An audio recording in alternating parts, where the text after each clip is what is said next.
नमस्कार। क्या कॉमेडियन की मजाकिया टिप्पणी इतनी ताकतवर हो सकती है कि उसकी वजह से उसके स्टूडियो पर हमला हो जाए? क्या किसी का गाना सत्ता को इतना हिला सकता है कि उसके खिलाफ एफआईआर दर्ज करना पड़े? ये कहानी है स्टैंड अप कॉमेडियन कुणाल कमरा की, जिनका नया वीडियो नया भारत न सिर्फ वायरल हुआ बल्कि महाराष्ट्र की राजनीति में भूचाल ले आया और इन दिनों पूरे देश में मामला बना हुआ है।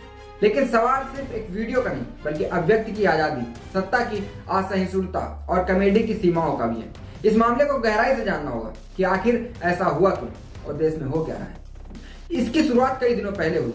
सब कुछ शुरू हुआ एक स्टैंड अप कॉमेडी शो से, जो मुंबई के खार इलाके में स्थित हैबिटेट स्टूडियो में हुआ था। इस शो के दौरान कुणाल कमरा ने महाराष्ट्र के पूर्व मुख्यमंत्री एकनाथ शिंदे पर कटाक्ष किया।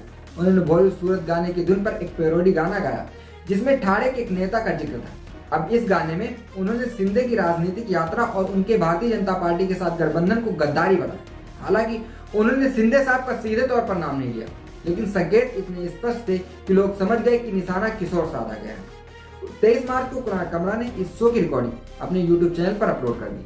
अब देखते ही देखते वीडियो वायरल हो गया और महाराष्ट्र में सत्ता पक्ष के समर्थकों को ये बिल्कुल ही पसंद नहीं आया।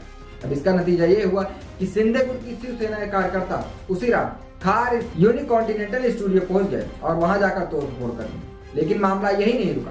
खार पुलिस ने इस हिंसा के लिए शिवसेना के युवा नेता महासचिव राहुल कनाल सहित 19 लोगों के खिलाफ एफआईआर दर्ज कर लिया। साथ ही 15-20 अज्ञात लोगों पर भी कार्रवाई की गई। पर हैरानी की बात यह थी कि सिर्फ हमलावरों पर ही नहीं बल्कि खुद कुणाल कमरा के खिलाफ भी एफआईआर दर्ज कर दी गई। इस पूरी बात पर कुणाल कमरा ने दो टूक जवाब दिया। उन्होंने साफ कह दिया कि उन्हें अपनी टिप्पणी पर कोई पछतावा नहीं है।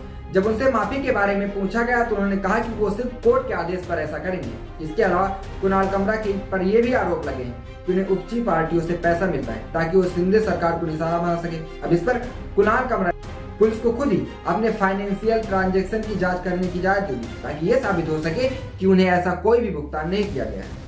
इस मामले पर महाराष्ट्र के मुख्यमंत्री देवेंद्र फडणवीस ने प्रतिक्रिया दी। उन्होंने विधानसभा में कहा कि अभिव्यक्ति की स्वतंत्रता के नाम पर नीच स्तर की कमेटी और डिप्टी सीएम का अनादर बर्दाश्त नहीं किया जाएगा। उन्होंने भी कुणाल कमरा से माफी मांगने की मांग की। वहीं दूसरी तरफ शिवसेना यूबीटी के नेता आदित्य ठाकरे ने इस हमले की कड़ी निंदा करते हुए कायरतापूर्ण करार दिया। उन्होंने सोशल मीडिया पर लिखा कि मिंडे शिंदे के कायर गिरोह ने कॉमेडी शो का मंच तोड़ दिया क्योंकि उन्हें सच सुनने की आदत नहीं है। हैबिटेट स्टूडियो जहां ये शो हुआ था उसने इस पूरे विवाद से खुद को अलग कर लिया। उन्होंने साफ किया कि वे कलाकारों की टिप्पणियों के लिए जिम्मेदार नहीं है, वो भी तो किराए पर ही देते। लेकिन हालात को देखते हुए स्टूडियो ने एक बड़ा फैसला लिया। उन्होंने अनिश्चित समय के लिए अपनी सभी गतिविधियां रोक दी ताकि भविष्य में उनकी संपत्ति या कर्मचारियों को कोई खतरा या नुकसान न हो। ये मामला सिर्फ कुणाल कमरा की वीडियो का नहीं है। ये एक बड़ा सवाल उठाता है, क्या अब कॉमेडी करना भी खतरनाक हो गया है? क्या राजनीति पर कटाक्ष करना किसी सुरक्षा के लिए खतरा बन सकता है? क्या सत्ता में बैठे लोग अब आलोचना में बर्दाश्त नहीं कर सकते? कई लोग मानते हैं कॉमेडी समाज के सच को दिखाने का एक तरीका था जो कुणाल कमरा ने अपनाया और एक स्वायत्त लोकतंत्र इसे खुलकर अपना सकता है और इसकी आजादी भी होनी चाहिए।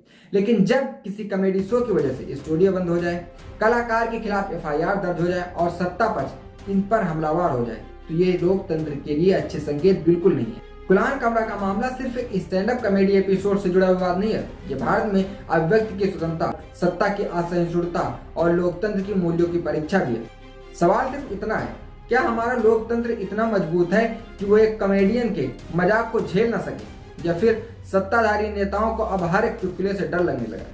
कुणाल कमरा की इस कहानी को लेकर आपका क्या मानना है? इस बात पर आप कमेंट बॉक्स में कमेंट करके जरूर दें। देखते रहिए हाल चाल। जय हिंद।